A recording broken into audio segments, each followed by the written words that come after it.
1 Coríntios, capítulo 14. Os dons de línguas e de profecia. Que o amor seja seu maior objetivo. Contudo, desejem também os dons espirituais, especialmente a capacidade de profetizar. Pois quem fala em línguas fala apenas com Deus, pois ninguém mais o entende, e em espírito fala verdades ocultas. Mas aquele que profetiza fortalece, anima e conforta os outros. Quem fala em línguas fortalece a si mesmo, mas quem profetiza fortalece toda a igreja. Gostaria que todos vocês falassem em línguas, mas gostaria ainda mais que todos profetizassem. Pois a profecia é superior a falar em línguas, a menos que alguém interprete o que vocês dizem para que toda a igreja seja fortalecida. Irmãos, se eu for visitá-los e falar em línguas, em que isso os ajudará? Mas se eu lhes trouxer uma revelação, um conhecimento especial, uma profecia ou um ensinamento, isso lhes será proveitoso. Até mesmo instrumentos inanimados como a flauta ou a harpa precisam soar as notas com clareza. Do contrário, ninguém reconhecerá a melodia. E se a trombeta não emitir um toque nítido, como os soldados saberão que estão sendo convocados para a batalha? O mesmo acontece com vocês. Se usarem palavras incompreensíveis, como alguém saberá o que estão dizendo? Será o mesmo que falar ao vento. Há muitos idiomas no mundo e todos têm sentido. Mas, se eu não entendo um idioma, sou estrangeiro para quem o fala, e ele é estrangeiro para mim. O mesmo se aplica a vocês, uma vez que estão ansiosos para ter os dons espirituais. Busquem os dons que fortalecerão a igreja toda. Portanto, quem fala em línguas deve orar pedindo também a capacidade de interpretar o que é dito. Pois, se oro em línguas, meu espírito ora, mas eu não entendo o que estou dizendo. Então, o que devo fazer? Orarei no espírito e também orarei em palavras que entendo. Cantarei no espírito e também cantarei em palavras que entendo. Pois, se louvarem apenas no espírito, como poderão louvar com vocês aqueles que não os entendem? Como poderão agradecer com vocês se não entendem o que estão dizendo? Vocês darão graças muito bem, mas não fortalecerão aqueles que os ouvem. Dou graças a Deus porque falo em línguas mais que qualquer um de vocês.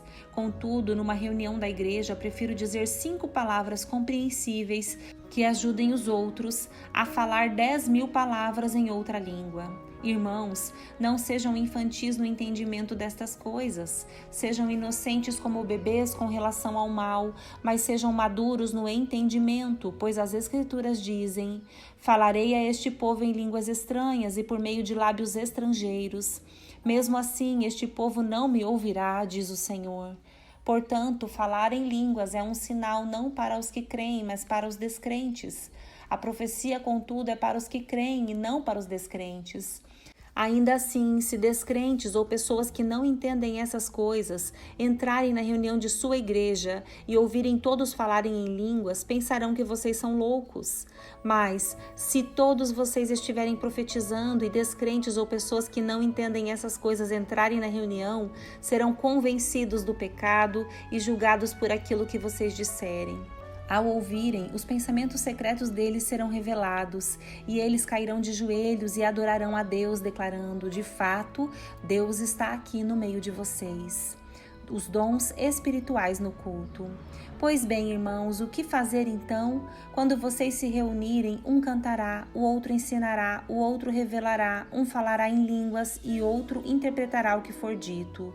Tudo o que for feito, porém, deverá fortalecer a todos.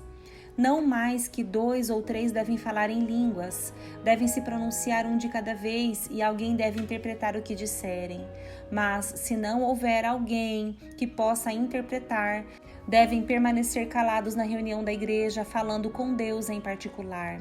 Que 2 ou 3 profetizem e os outros avaliem o que for dito. Se alguém estiver profetizando e outra pessoa receber uma revelação, quem está falando deve se calar. Desse modo, todos que profetizam terão sua vez de falar, um depois do outro, para que todos sejam instruídos e encorajados. Aqueles que profetizam têm controle de seu espírito e podem falar um por vez, pois Deus não é Deus de desordem, mas de paz, como em todas as reuniões do povo santo. As mulheres devem permanecer em silêncio durante as reuniões da igreja. Não é apropriado que falem, devem ser submissas, como diz a lei. Se tiverem alguma pergunta, devem fazê-la ao marido, em casa, pois não é apropriado que as mulheres falem nas reuniões da igreja.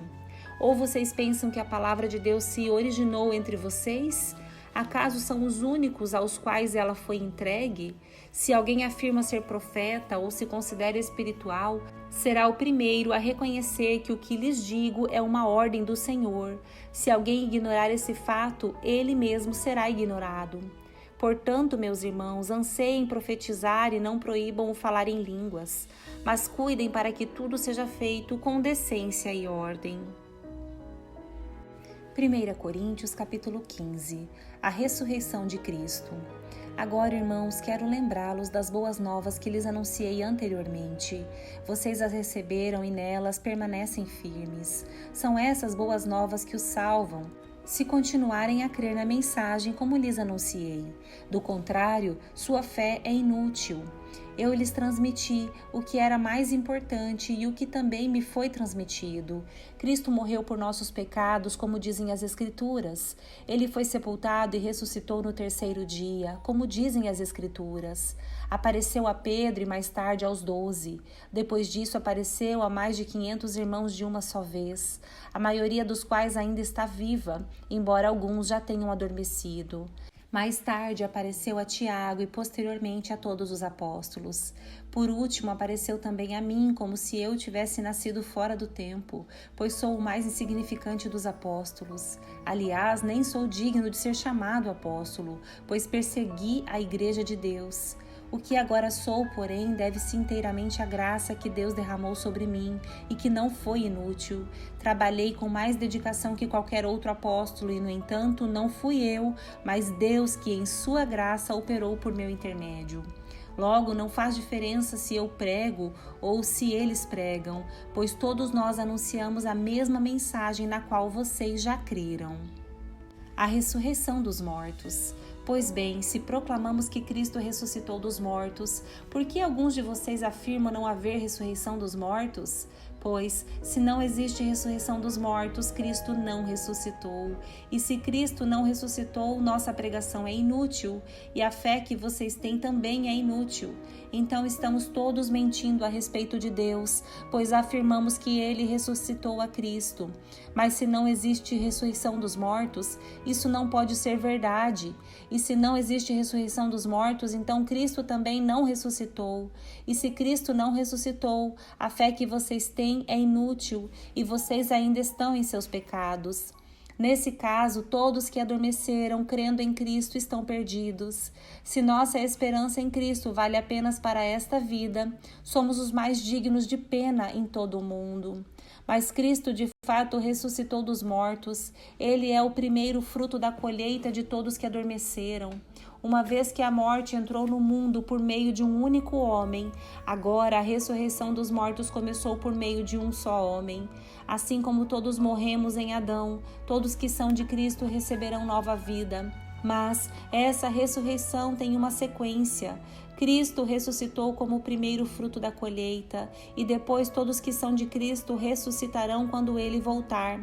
Então virá o fim, quando ele entregará o reino a Deus, o Pai, depois de ter destruído todos os governantes e autoridades e todo o poder. Pois é necessário que Cristo reine até que tenha colocado todos os seus inimigos debaixo de seus pés. E o último inimigo a ser destruído é a morte, pois as Escrituras dizem: Deus pôs todas as coisas sobre a autoridade dele. Claro que, quando se diz que todas as coisas estão sobre a autoridade dele, isso não inclui aquele que conferiu essa autoridade a Cristo.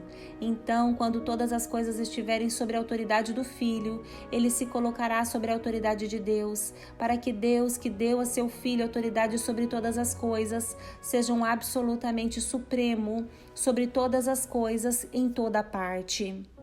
E o que dizer dos que batizam em favor dos mortos? Se os mortos não ressuscitam, como dizem eles, porque se batizam em favor dos que já morreram?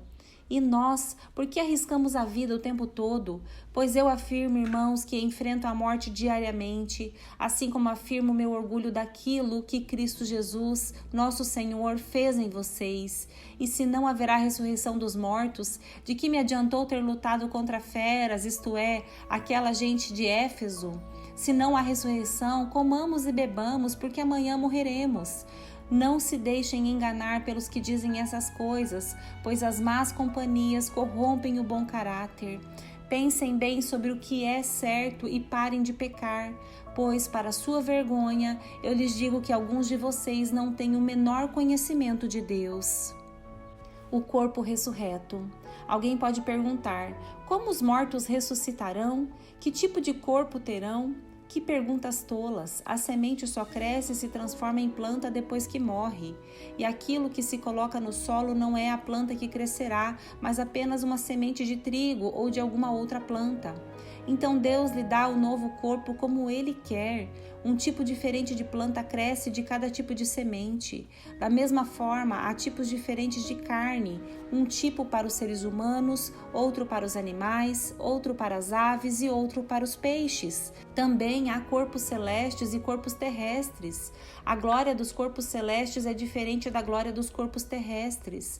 O sol tem um tipo de glória, enquanto a lua e as estrelas têm outro, e até mesmo as estrelas diferem em glória umas das outras. O mesmo acontece com a ressurreição dos mortos. Quando morremos, o corpo terreno é plantado no solo, mas ressuscitará para viver para sempre. Nosso corpo é enterrado em desonra, mas ressuscitará em glória. É enterrado em fraqueza, mas ressuscitará em força. É enterrado como corpo humano natural, mas ressuscitará como corpo espiritual. Pois assim como há corpos naturais, também há corpos espirituais. As Escrituras nos dizem: o primeiro homem, Adão, se tornou ser vivo, mas o último Adão é espírito que dá vida. Primeiro vem o corpo natural, depois o corpo espiritual. O primeiro homem foi feito do pó da terra, enquanto o segundo homem veio do céu. Os que são da terra são como o homem terreno, e os que são do céu são como o homem celestial. Da mesma forma que agora somos como o homem terreno, algum dia seremos como o homem celestial. Estou dizendo, irmãos, que nosso corpo físico não pode herdar o reino de Deus. Este corpo mortal não pode herdar aquilo que durará para sempre. Mas eu lhes revelarei um segredo maravilhoso. Nem todos dormiremos, mas todos seremos transformados. Acontecerá num instante, num piscar de olhos, ao som da última trombeta. Pois quando a última trombeta soar, aqueles que morreram ressuscitarão a fim de viver para sempre. E nós que estivermos vivos também seremos transformados, pois nosso corpo mortal precisa ser transformado em corpo imortal. Então, quando nosso corpo mortal tiver sido transformado em corpo imortal, se cumprirá a passagem das Escrituras que diz: a morte foi engolida na vitória. Ó morte, onde está sua vitória? Ó morte, onde está seu aguilhão? O pecado é o aguilhão da morte que nos fere, e a lei é o que torna o pecado mais forte. Mas graças a Deus que nos dá a vitória sobre o pecado e sobre a morte por meio de nosso Senhor Jesus Cristo. Portanto, meus amados irmãos, sejam fortes e firmes, trabalhem sempre para o Senhor com entusiasmo, pois vocês sabem que nada do que fazem para o Senhor é inútil. 1 Coríntios capítulo 16, a oferta para Jerusalém. Quanto à pergunta sobre o dinheiro que vocês estão coletando para o povo santo, sigam as mesmas instruções que dei às igrejas na Galácia. No primeiro dia de cada semana, separem uma parte de sua renda. Não esperem até que eu chegue para então coletar tudo de uma vez. Quando eu chegar, entregarei cartas de recomendação aos mensageiros que vocês escolherem para levar sua oferta a Jerusalém. E se for conveniente que eu também vá, eles viajarão comigo. Instruções finais de Paulo. Eu os visitarei depois de ir à Macedônia, pois devo passar por lá. Talvez permaneça um tempo com vocês, quem sabe todo o inverno. Depois vocês poderão me encaminhar para meu próximo destino. Desta vez não quero visitá-los apenas de passagem, quero ficar algum tempo, se o Senhor o permitir.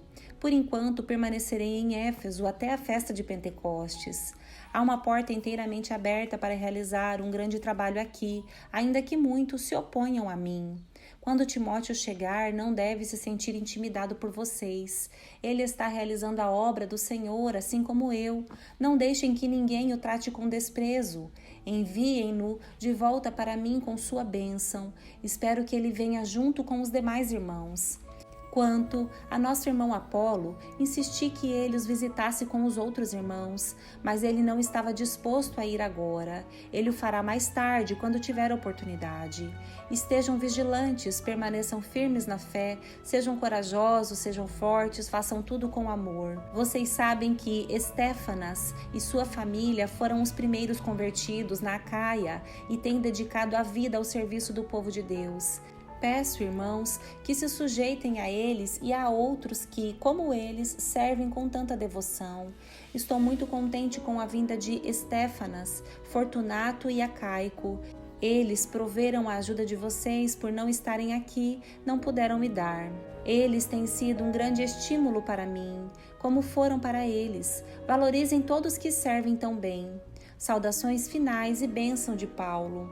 As igrejas aqui na província da Ásia enviam saudações no Senhor. Também os saúdam Áquila e Priscila e todos da igreja que se reúnem na casa deles. Todos os irmãos daqui lhes enviam saudações. Saúdem uns aos outros com beijo santo. Esta é minha saudação de próprio punho, Paulo. Se alguém não ama o Senhor, essa pessoa é maldita. Vem, nosso Senhor. Que a graça do Senhor Jesus esteja com vocês. Envio meu amor a todos vocês em Cristo Jesus.